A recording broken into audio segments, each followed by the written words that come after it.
Okay, hi friends, this is Angie and Angela Power Disney and Cathi Morgan, with whom I did some collaborative work back a few years actually. She's settled in Kerry and I'm in Meath, and we're just having a visit. So we could do lots of academic exercises, and we probably will from having reconnected for a while. But I thought for this first part, we would just talk about MKUltra survivors and narcissists. So, you know, boys discos and make up the way you get together, and part of what you discuss is relationships or the lack of them.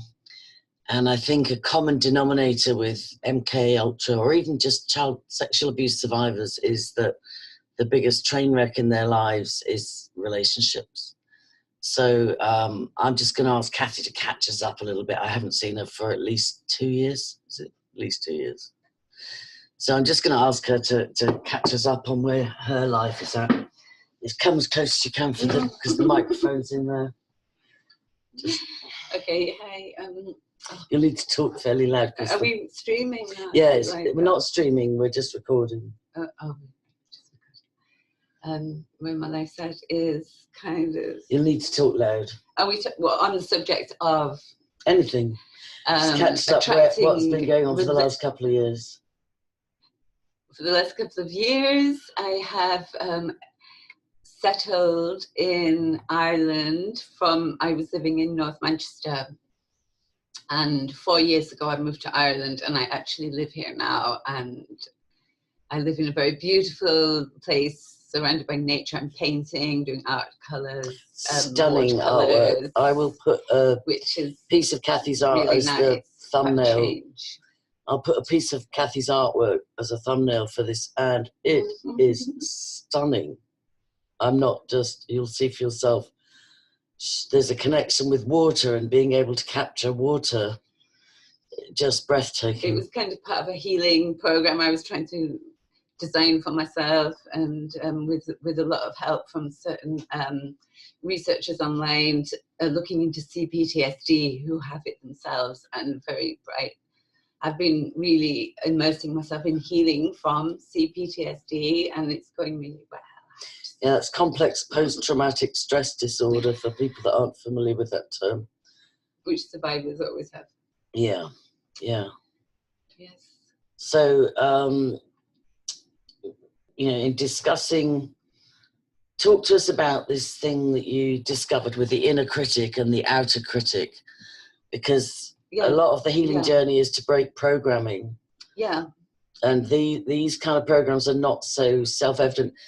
You know, survivors are familiar with suicide programming or self-loathing, addiction, destruction, and so on. But some of the more subtle inner tapes we were discussing this morning. So talk to us, if you can come as close as you can get, talk to us about the inner critic and then the outer critic, if you can. Well, I was able to ascertain from watching hours and hours of YouTube, because I don't have very much money for books, so how the approach to healing CPTSD is identifying certain traits in common, one of which is being triggered. Of course, the big one is being triggered into inappropriate emotions in situations where those emotions don't belong, and being caused by a complex post-traumatic stress. The sensations are pre-verbal, so you don't understand at first that you don't need to have these triggers and you can avoid them, and then you kind of can also find where you trigger yourself through an internal critic, which is just a mirror of your abuser. And that is standard for anyone who's had childhood trauma, to the extent that they develop coping mechanisms, responses, which no longer really serve us. So we need to kind of, it's programming, we need to observe ourselves. Once you start observing yourself, this inner critic, it's quite easy to negate and to talk down. You can have an inner dialogue which rejects the inner critic. And then as you start to analyze your relationships, sometimes you observe there's an outer critic, which is you vocalizing your abuser's criticisms of yourself. You know, this can be as simple as emotional abuse as a child. Yeah, and I think that's a good point to make, that you don't have to be an MKUltra survivor or a very intensely, severely child abuse survivor in order to be subject to this kind of programming. There's been huge attempts at social engineering to break down relationships, to break down nuclear families, to break down community support structures. So this is relevant for, you know, a broad spectrum of people. And the thing about the inner critic, I think most people will recognize. So even if you catch yourself in your own talk, your own self-talk, it's like, oh, I'm so stupid, look what I've just done, or, you know, trust me to do so and so, or I'm useless at blah blah, whatever. So you can just like do an exercise with yourself where for a week you don't speak negatively about or towards yourself, but more subtle.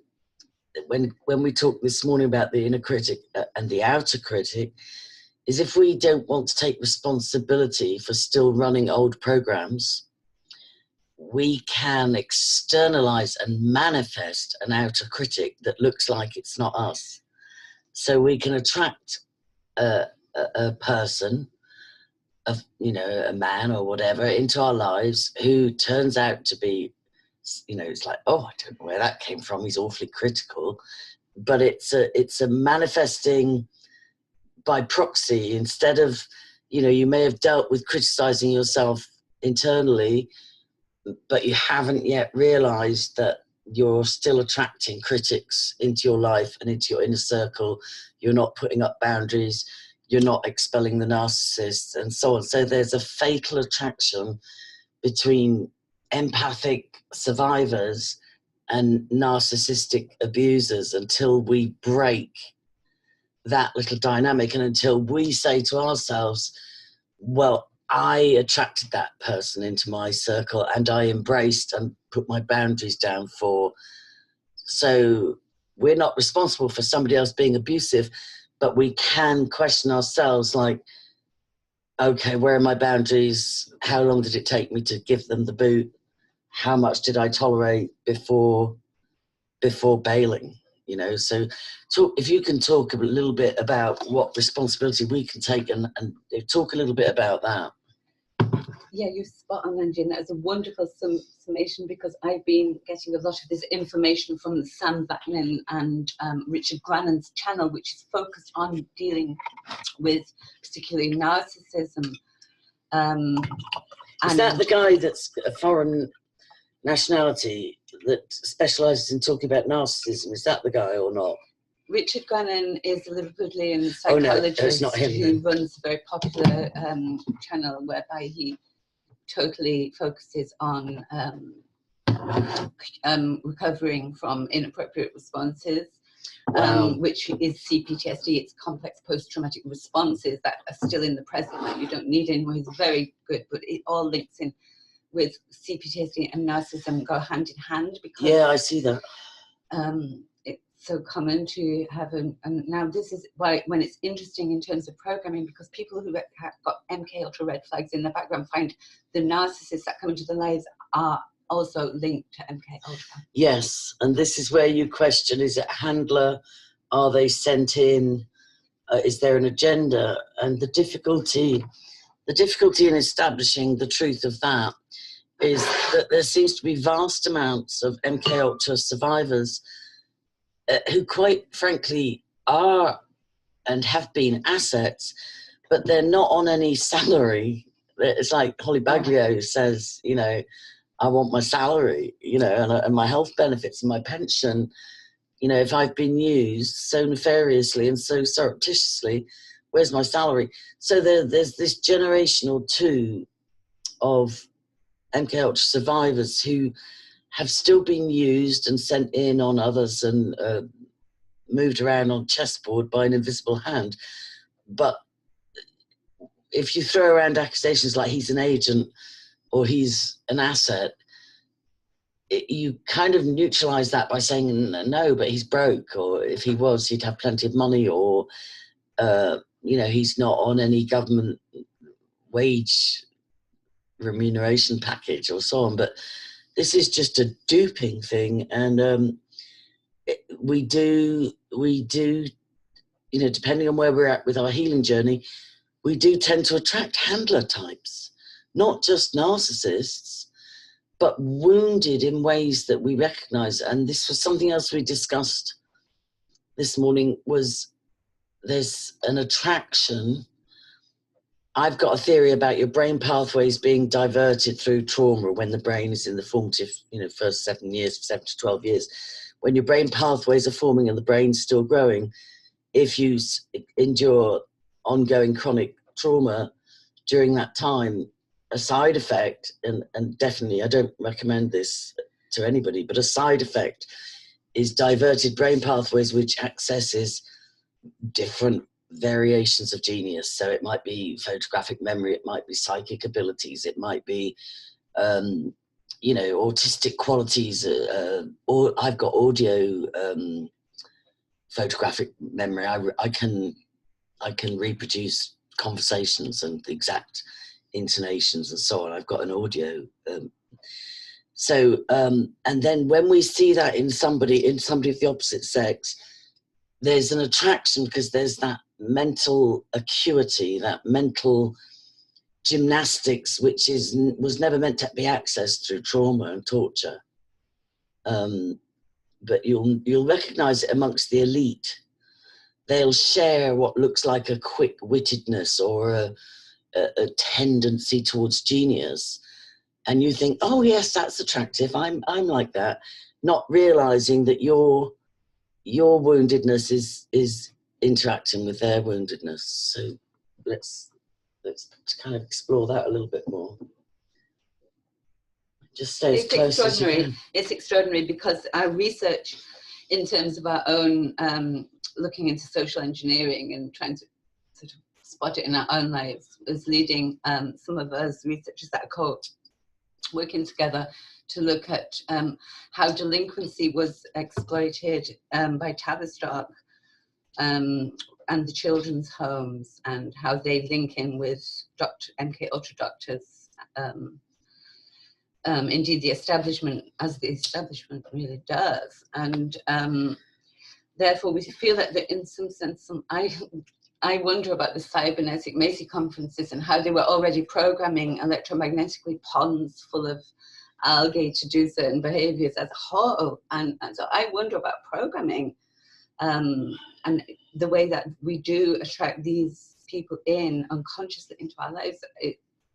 It's quite mind-blowing, but bearing in mind where Angie and I were living and the kind of things that might have gone under with the supercomputers were actually based there. So it's quite high-level units around us. So God, goodness knows, you know. Yeah, so we're really finding this very helpful because people are doing a lot of research into healing from CPTSD. It being so widespread. It really is, and that's something to just remind ourselves that side profile, don't show, you know, whatever you do, don't do a side profile.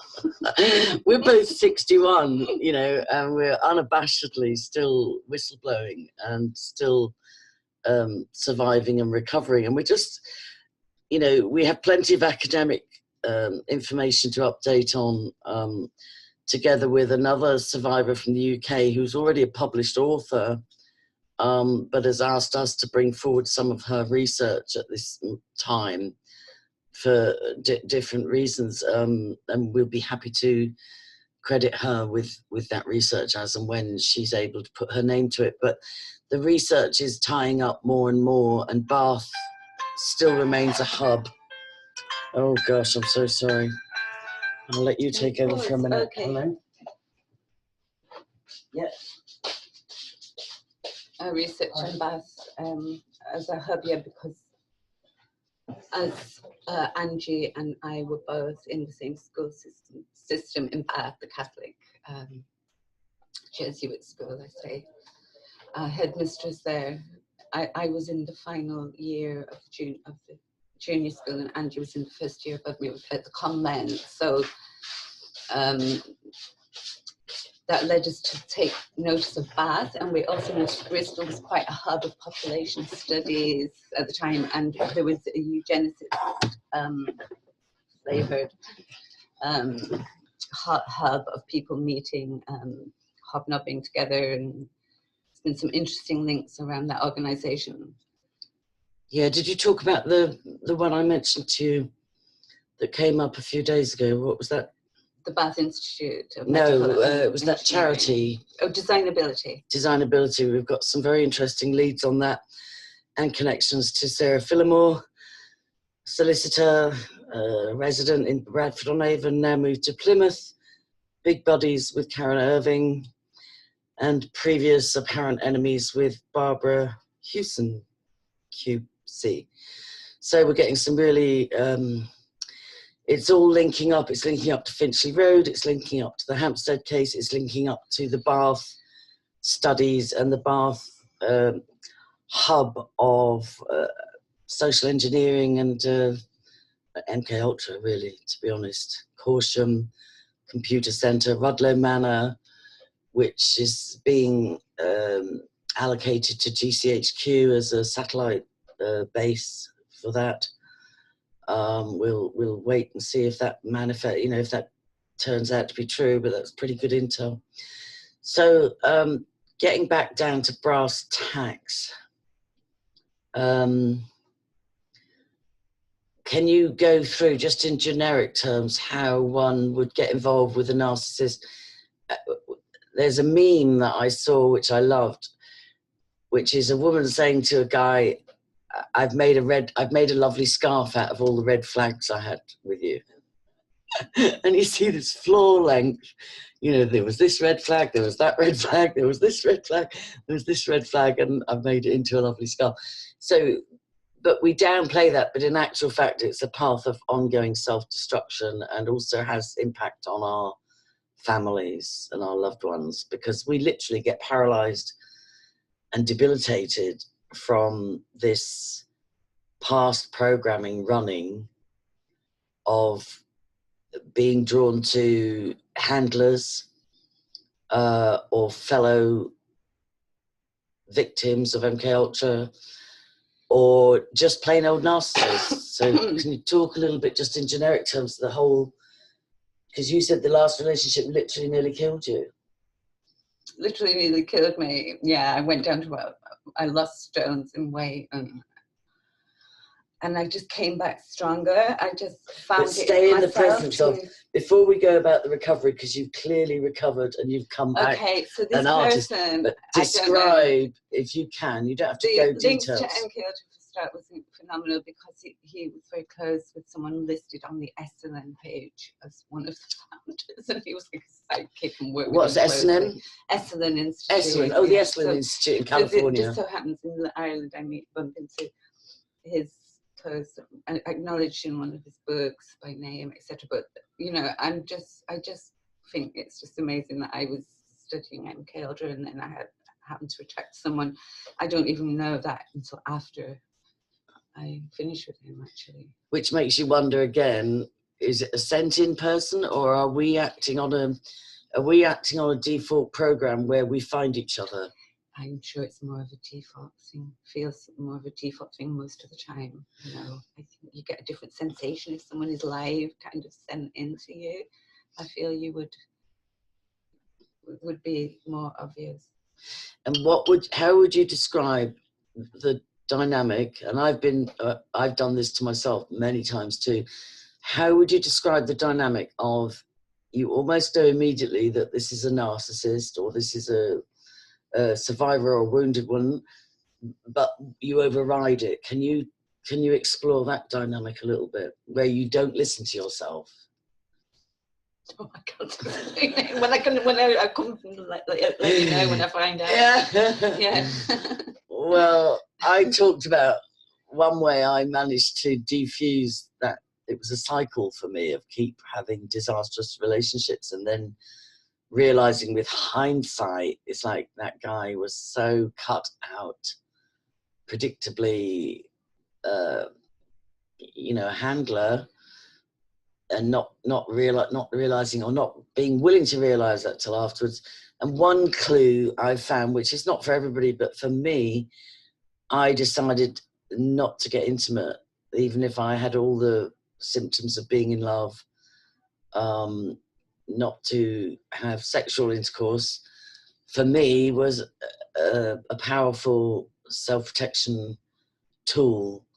And it's not that I am, you know, committed to celibacy for the rest of my life, but I just have a very simple boundaries. Like, if I am at this stage of my life, if I'm going to commit again, body and soul, which is certainly for the female, you give your soul in the intimate act of sexual relationships, then it's going to be, you know, in a committed way. So I talked about a German Deutsche Bank employee being sent in on me, and you know, all the red flags were there, but I fell in love nonetheless, quote unquote.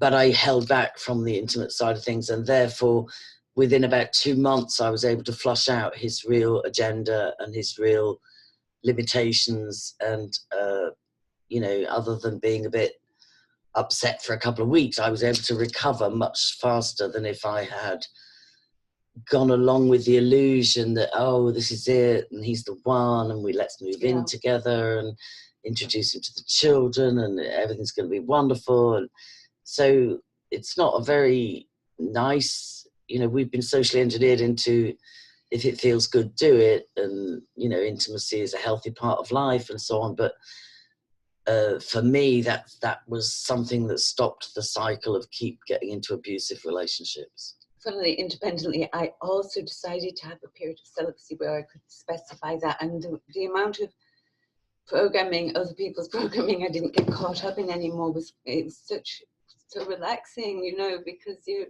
trying to second guess. Sometimes you don't know what people's agendas are. They abuse any that kind of programming in you. Somehow it's weird. But once I said celibacy, all my relationships were clear cut. I wasn't concerned anymore, you know, about people's trying to decipher people's true intentions. It didn't matter then. I could just be me, you know. Yeah.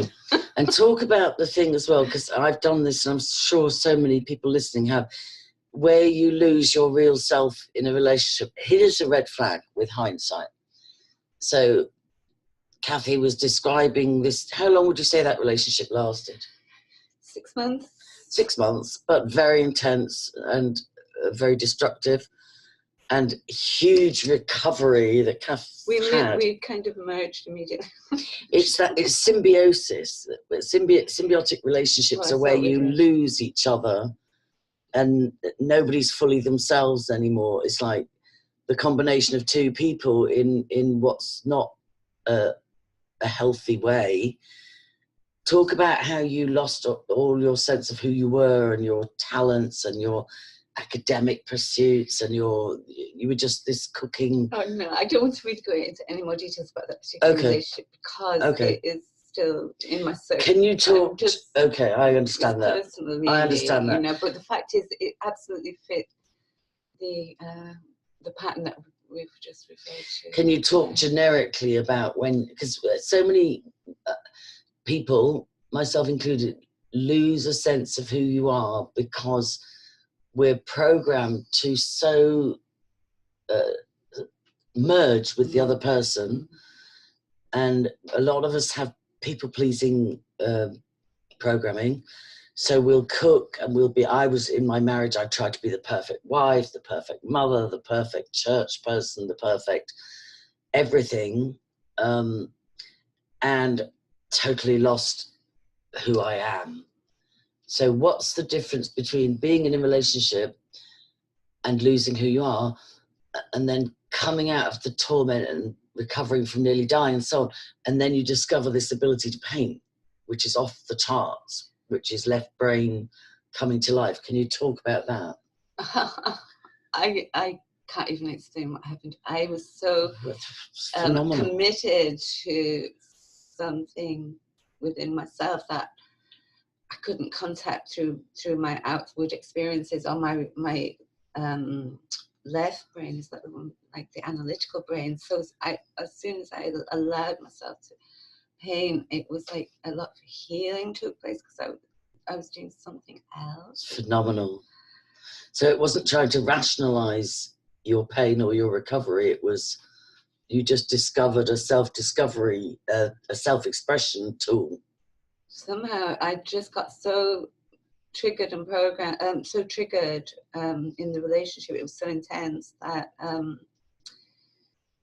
I kind of lost control of what was happening, if you like. And the trauma of, you see, one thing about the people pleasing and the fawning is it's just one of the 4 trauma responses, which is fight, flight, fawn, or freeze. Wow. And people pleasing is one of the wow. symptoms of CPTSD, as they all are. Now, the ones that us CPTSD codependents find hard to really admit is that we also have fight in there, and that can be triggered without us wanting. The fawn or freeze, I've never heard that, and that is so explanatory, because these guys have been doing a lot of fresh research into this area, and it's phenomenally helpful, and they're putting it out for that reason too. And so there's 2. Vankin himself is a narcissist, and who publicized the whole. The first person to come out and publicize. There was a documentary about him, but he's teamed up with Richard Grannon, who's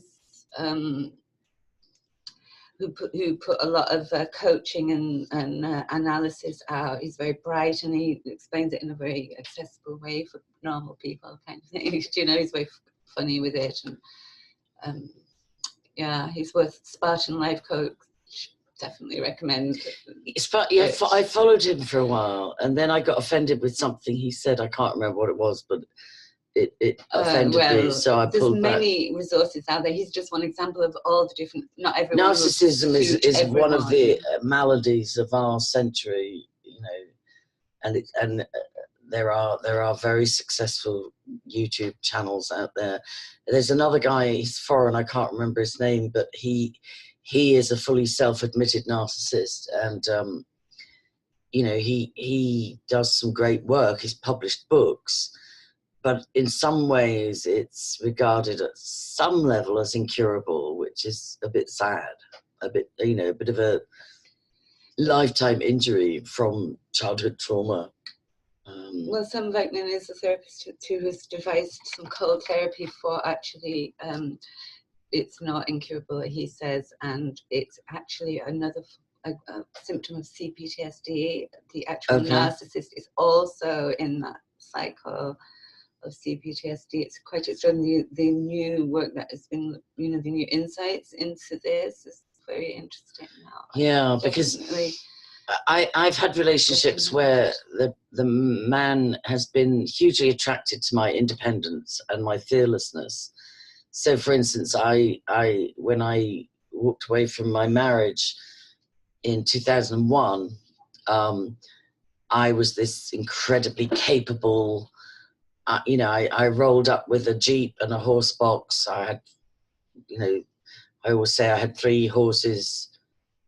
No, I had 4 horses, 3 children, and a dog.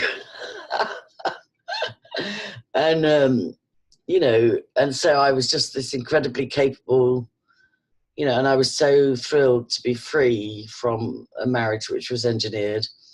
And I'd done everything I could to submit to and you know, embrace and rationalize and so on. So when I actually disentangled myself after a decade or more than a decade, I had 3 children, 4 horses and a dog, you know, and I had to start again. But I met somebody who was hugely attracted to my independence and strength to, you know, turn that adversity into something beneficial. But once I got involved with him, I became this helpless, fawning, such a good word, helpless, fawning, people-pleasing, overly submissive, and just needy person, unrecognizable. And I remember him saying to me accusingly, like, where's that strong, independent woman that I fell in love with? And I'm like, I don't know, I've mislaid her. I've lost her. And it's literally, a healthy relationship should make you more of who you are. So in an ideal world, in a healthy relationship, Cathi wouldn't have needed to almost go under in order to discover yet another talent, which is this phenomenal art. You know, and we were saying, is there not an easier way to access latent gifts other than getting a broken heart? You know, so... which, you know, even they were mad about when they found out that Pavlov found out that the drugs, all the programming of the drugs broke down when they were traumatized, when they had a trauma. So trauma has the effect, as they well know, of breaking down previous programming. So it can, wow. Yeah, it's interesting. Something else I discovered about that, and I've discussed it with Dan Duvall, I engaged with his Bride Movement, Bride Ministries. You know, they sponsored DID counselling for me and still do periodically. And we discussed, or I discovered along that journey, was that I kept manufacturing drama in my life because the early life trauma, that was the only way my body knew to release serotonin and dopamine and so on. I'd got trapped in a cycle of, I have to have a drama because then I'll get these chemicals going off and I'll know I'm alive and I'm still, you know, yeah. And so once I realized that I was just remanufacturing drama because it was my supply and I didn't know another way to access feeling alive.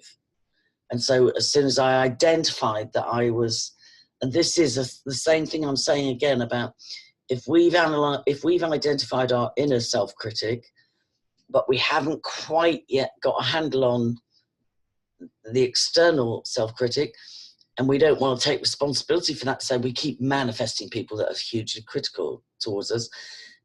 But once you cop on, you don't have to reproduce that.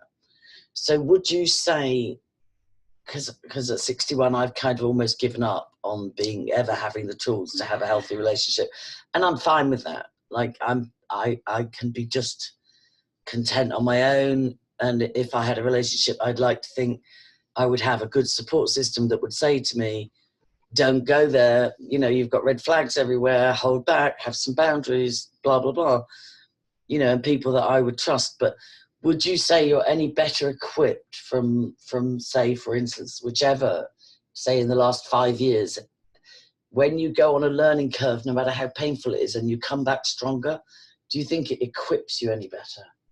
Or are we still in the hamster wheel? Well, I think what equips you is actually if you've got some stability in your life and you're in a community, yeah, because then you can take time and wait and see. But if you're constantly moving from place to place and you don't have, then those roots are gone. So you're having to take chances and without the... I think it's very clear that homelessness, chronic poverty, external targeting, any kind of profound instability is not your friend. It's not a friend to healing. It's not. And I've noticed that when people in crisis, for instance, are housed, if you observe them for 2 or 3 years, they can find such stability that they can actually go back to education or go through counselling or somehow break some of those cycles. But I think Cathy's hit on something there by saying if you're homeless or transient or unstable, you know, the chances of getting your healing underway is not great.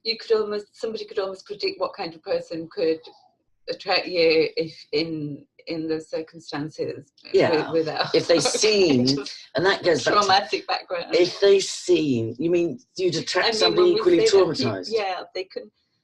I've been documenting social engineering, which is happened on a wider and wider scale that from what I can see, you know, from eugenic studies. And I've come to believe that some people do have people sent into their lives, either intelligence or in other ways, in other kind of studies, So we've often joked about having people sent in when a relationship goes crazy. It's no joke at all. It's you know, it's, you almost laugh. I couldn't cry. You almost need like a radar to see, is this another handler? Do you know what I mean? It's like, we're getting wise. You know, and I've got a tick list, like any connections to CIA, any connections to GCHQ, Exactly. any connections to the military, any bloodline, any childhood trauma, any blackouts, any highly developed abilities which seem mysterious. We find each other.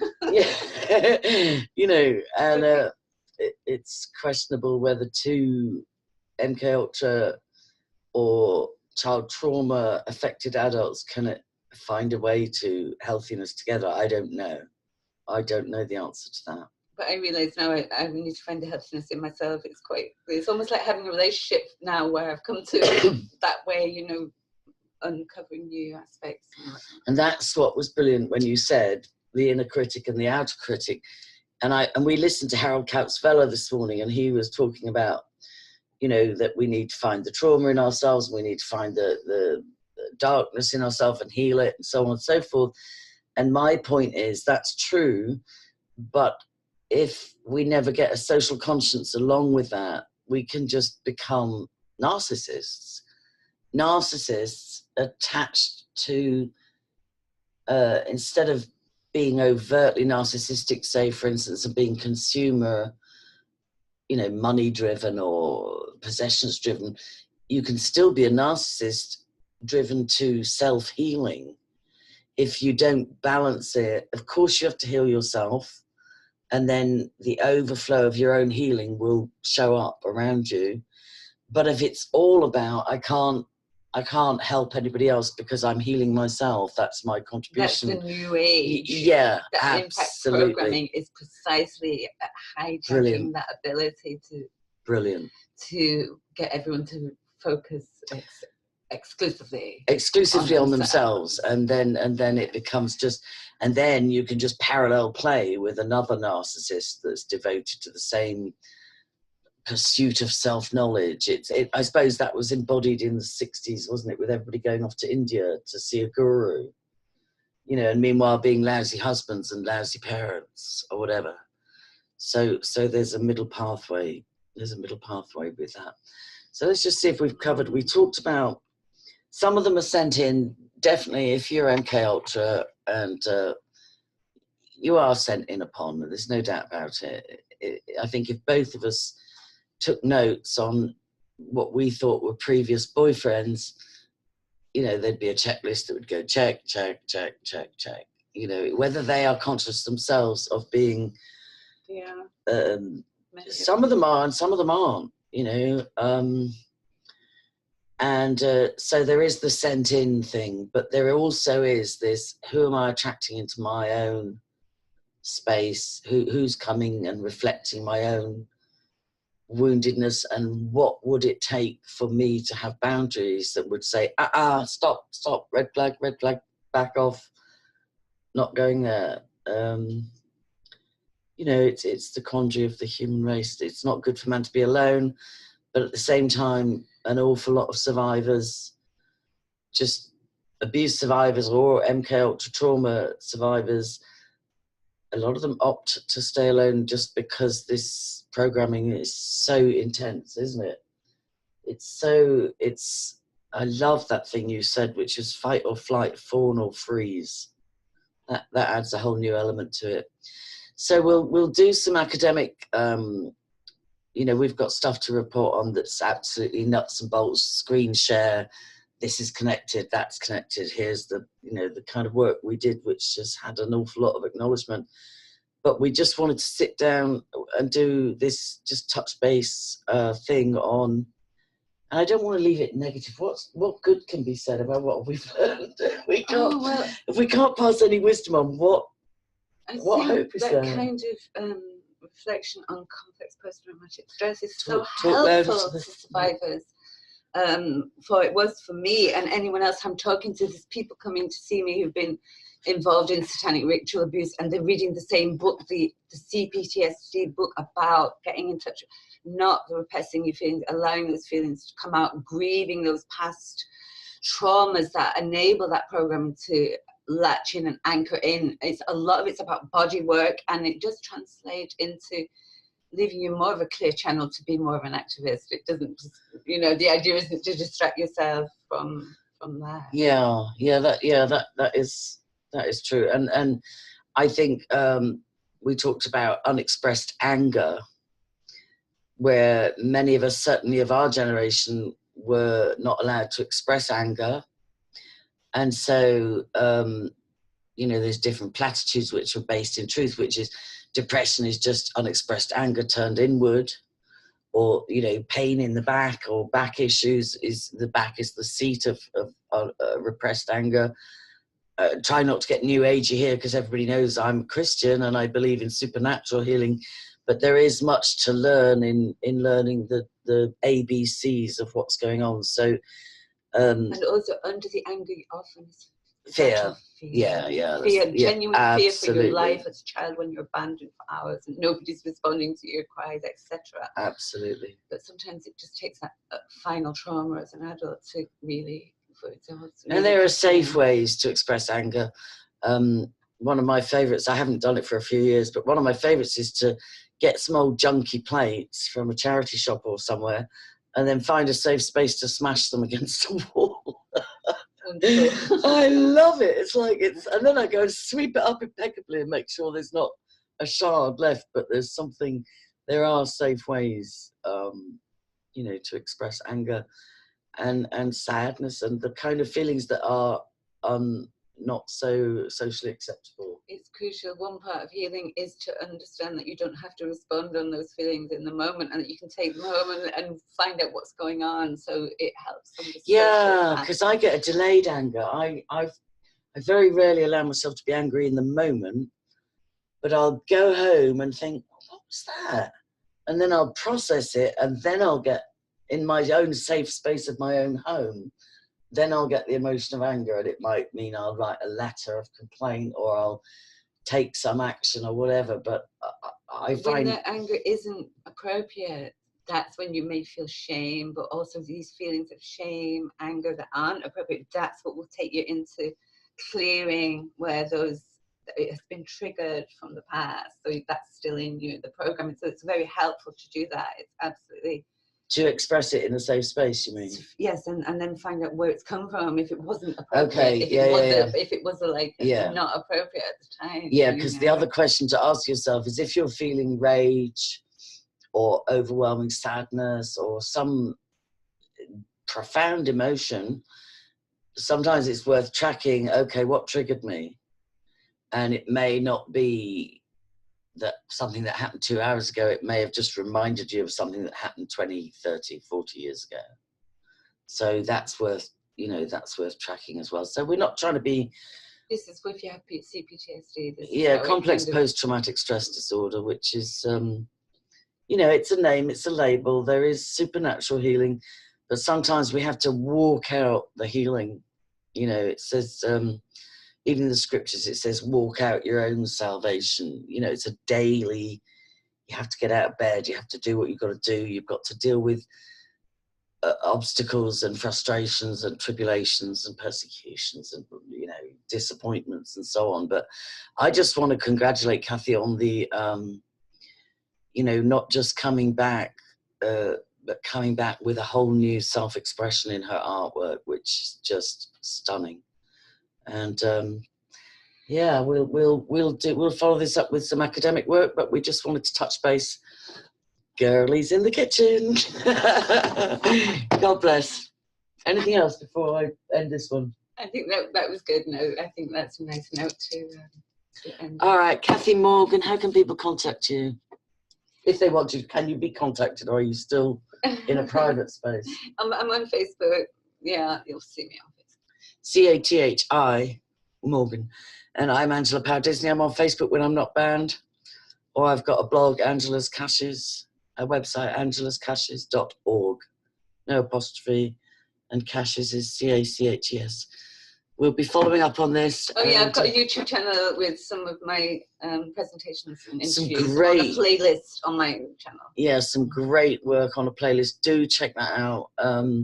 some of our work has been used in international inquiries. You know, Cathy's, like, we share experientially. We were in similar programs. We were in the same Jesuit programming schooling system and so on. So we share experientially like we're doing now, and then we find the research and it's all there, isn't it?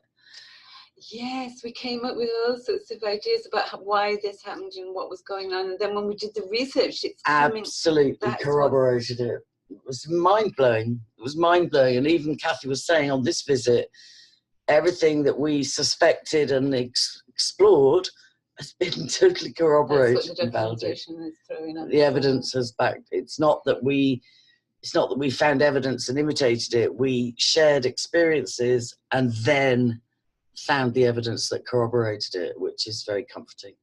So yeah, God bless all. Watch this space here. We'll elaborate more on that we later. will definitely do more of these, but we wanted to touch base because our time together is nearly gone.